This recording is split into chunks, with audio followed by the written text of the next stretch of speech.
Hi everyone. Honorable finance minister of India Shrimati Nirmala Sitharaman ji ने कल parliament के अंदर इंटरिम बजट 24-25 प्रेजेंट किया। इसी के साथ उन्होंने फाइनेंस बिल 24 भी प्रेजेंट किया। आज हम डिस्कस करते हैं कि इस फाइनेंस बिल के थ्रू क्या-क्या अमेंडमेंट्स प्रपोज किए गए हैं जीएसटी के अंदर। तो अगर हम इस फाइनेंस बिल को देखें तो इस बार जीएसटी के अंदर बहुत ज़्यादा अमेंडमेंट्स नहीं किए गए हैं। जीएसटी रिलेटेड बेसिकली बस 3 ही क्लॉज इस फाइनेंस बिल के अंदर है, क्लॉज 11, क्लॉज 12 और क्लॉज 13। तो ये तीनों क्लॉज भी अगर अपन पढ़े तो बेसिकली ये सिर्फ 2 चीज़ों के अंदर अमेंडमेंट करते हैं और 3 सेक्शंस में चेंजेस ला रहे हैं, एडिशन कर रहे हैं जीएसटी एक्ट के अंदर। पहला, ये कर रहे हैं क्लॉज 61 ऑफ सेक्शन 2 के अंदर चेंजेस कर रहे हैं। दूसरा, ये सेक्शन 20 के अंदर चेंजेस कर रहे हैं और तीसरा एक नया सेक्शन 122 ए जीएसटी के अंदर ऐड कर रहे हैं। तो अगर अपन देखें इन सब चीजों के हिसाब से तो सिर्फ 2 मेजर चेंजेस है। पहला, आईएसडी के अंदर चेंजेस है और दूसरा एक नई पेनल्टी इंसर्ट की गई है। तो अपन सबसे पहले देखते हैं कि आईएसडी के केसेस के अंदर क्या चेंज है। तो इसको समझने के लिए अपन चलते हैं सर्कुलर नंबर 199 जो कि जुलाई 23 के अंदर इशू किया गया था। इस सर्कुलर के अंदर क्या बात की गई थी? तो मान लीजिए एक कंपनी है जिसका हेड ऑफिस राजस्थान के अंदर है और उसके वेरियस ब्रांच ऑफिसेज मान लीजिए एक हरियाणा के अंदर है, एक पंजाब के अंदर है, एक एमपी के अंदर है, एक यूपी के अंदर है।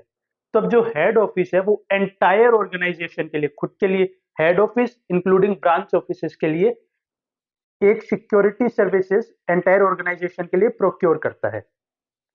तो इस केस के अंदर हेड ऑफिस को जो सिक्योरिटी सर्विसेज का इनपुट है वो उन्हें ब्रांचेस को भी ट्रांसफर करना होगा। तो अब इस इनपुट ट्रांसफर करने के लिए किस मैकेनिज्म से किया जाए, इस इनपुट को डिस्ट्रीब्यूट करने के लिए क्या मैकेनिज्म फॉलो किया जाए? तो एक मैकेनिज्म जो जीएसटी एक्ट हमें प्रोवाइड करता है वो है इनपुट सर्विस डिस्ट्रीब्यूटर का। तो हेड ऑफिस खुद को as a input service distributor register करके वो इनपुट सभी ब्रांचेस को डिस्ट्रीब्यूट कर सकता है। एक दूसरा मैकेनिज्म जो फॉलो किया जाता है उसे बोलते हैं क्रॉस चार्ज। तो क्रॉस चार्ज के अंदर क्या होता है, बेसिकली हेड ऑफिस अपनी ब्रांचेस पे एक इनवॉइस रेज करता है सेक्शन 31 के अकॉर्डिंग और वो इनवॉइस रेज करके वो इनपुट सभी ब्रांचेस को ट्रांसफर करता है। तो एक क्वेश्चन जो लगातार उठ रहा था वो ये था कि क्या इनपुट सर्विस डिस्ट्रीब्यूटर वाला मैकेनिज्म फॉलो करना जरूरी है इनपुट्स का सर्विस डिस्ट्रीब्यूट करने के लिए? तो इस चीज को 199 सर्कुलर के थ्रू गवर्नमेंट ने क्लेरिफाई किया था कि इनपुट्स आईएसडी मैकेनिज्म को फॉलो करना मैंडेटरी नहीं है as per the current provisions of the act.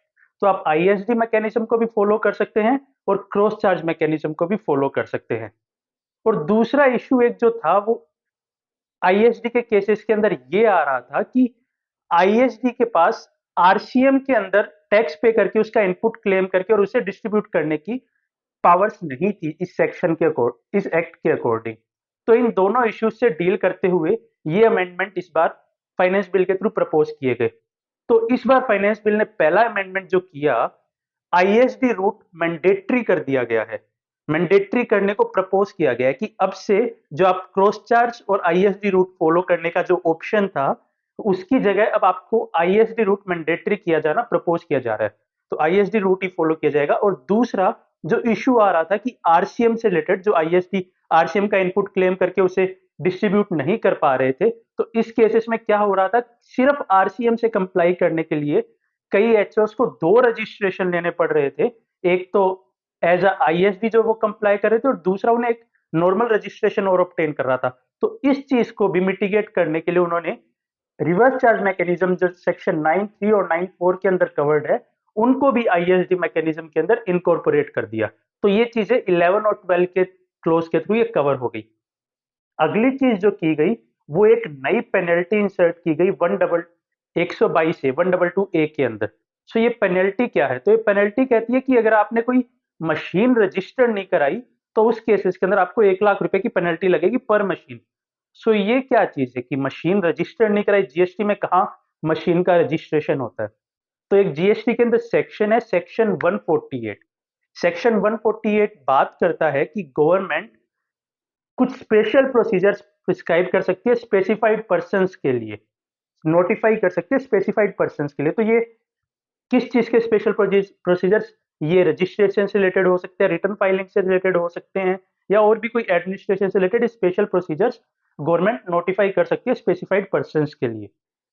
तो ऐसा क्या कोई स्पेशल प्रोसीजर हुआ है नोटिफाई? तो अगर आप देखेंगे तो ये जो पान मसाला मैन्युफैक्चरर्स है और स्पेसिफाइड टोबैको प्रोडक्ट्स के मैन्युफैक्चरर्स है, उनके लिए लास्ट ईयर जुलाई के अंदर एक स्पेशल प्रोसीजर नोटिफाई किया था और जो जनवरी से एप्लीकेबल होना था, लेकिन उसको विड्रॉ करके उन्होंने एक नया नोटिफिकेशन रिसेंटली जनवरी में इश्यू करके इस स्पेशल प्रोसीजर को 1 अप्रैल से नोटिफाई किया है।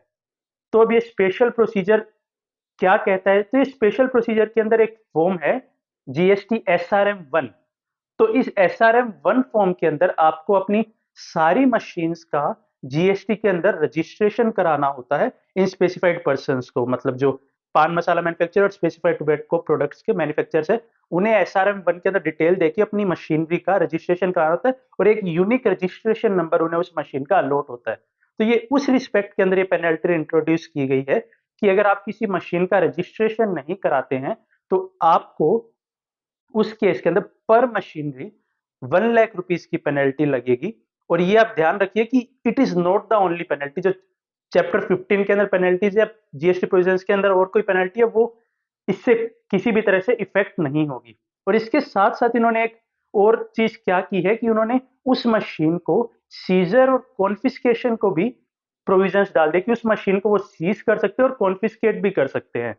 तो ऐसे केस के अंदर कॉन्फिस्केशन बहुत हार्श हो जाता है। उस चीज को कवर अप करने के लिए इन्होंने एक चीज और इंसर्ट की कि अगर आप इस पेनल्टी की पेमेंट कर देते हैं जो 1 लाख रुपीस पर मशीनरी की है और उसके साथ आप 3 दिन के अंदर उस मशीन को रजिस्टर करवा लेते हैं, तो ऐसे केसेस के अंदर उस मशीन का आपको कॉन्फिस्केट नहीं किया जाएगा, उसे रिलीज कर दिया जाएगा।